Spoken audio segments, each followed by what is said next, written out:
میرا سلام ہو زینب کی یتیمی پہ،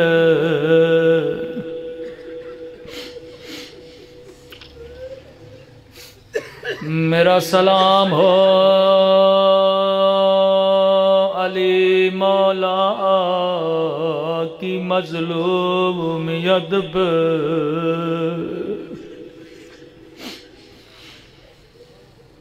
مولا علی گھر تشریف لاتے ہیں،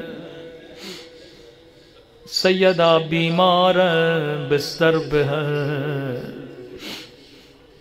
گھر میں داخل ہوئے، سلام کیا، بی بی نے جواب دیا، فرمایا یا علی میں نے سنا ہے یہ لوگ تجھے سلام بھی نہیں کرتے۔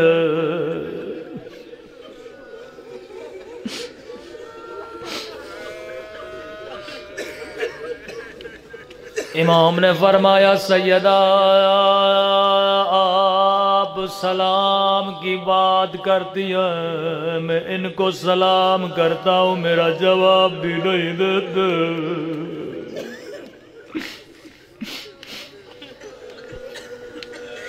فرمایا یا علی میری کچھ وصیتیں ہیں، ان پہ عمل کرنا۔ امام نے فرمایا سیدہ وصیتوں کی بات نہ کریے۔ فرمایا علی میرے بچے چھوٹے ہیں، میرے جانے کے بعد شادی کریے گا۔ دوسری وصیت نے علی کو رلا دیا، فرمایا علی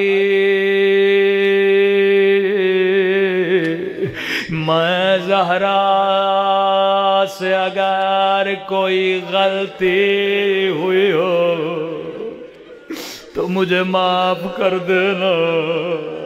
ایک مرتبہ غلطی کا نام سننا تھا، علی کی آہ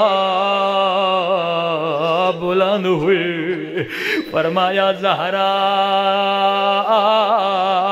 پر غلطی، ارے میں علی شرمندہ ہوں، آپ نے میرے گھر میں چکیا پیسی، آپ نے پھٹا ہوا لباس پہنا، ارے میں علی شرمندہ ہوں کہ میرے گھر میں آپ پہ آگ کا دروازہ گرایا گیا۔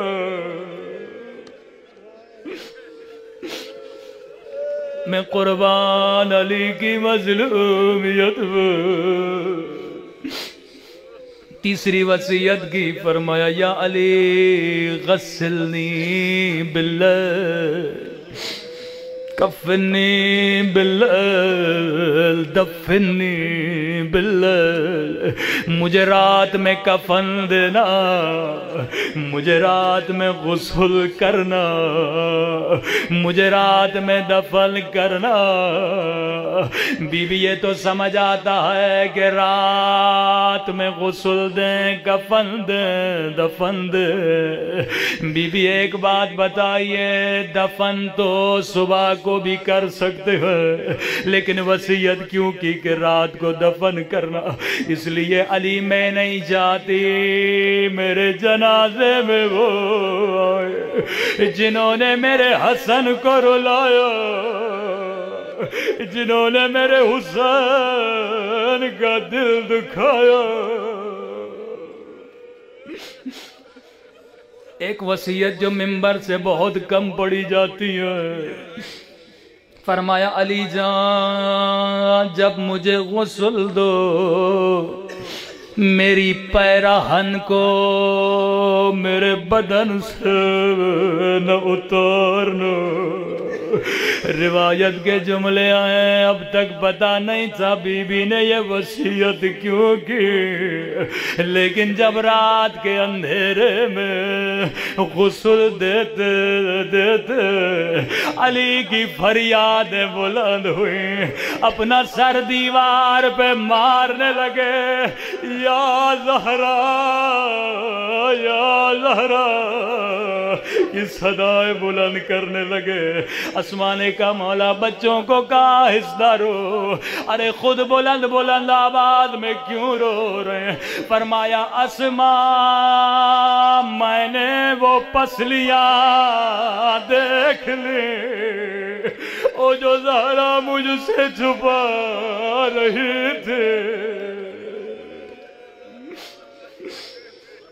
ہائے میں قربان علی مولا آپ کی مظلومیت پر، اے خدا ان ٹوٹی ہوئی پسلیوں کا واسطہ ہم سب کے صغیرہ کبیرہ گناہ بخش دے۔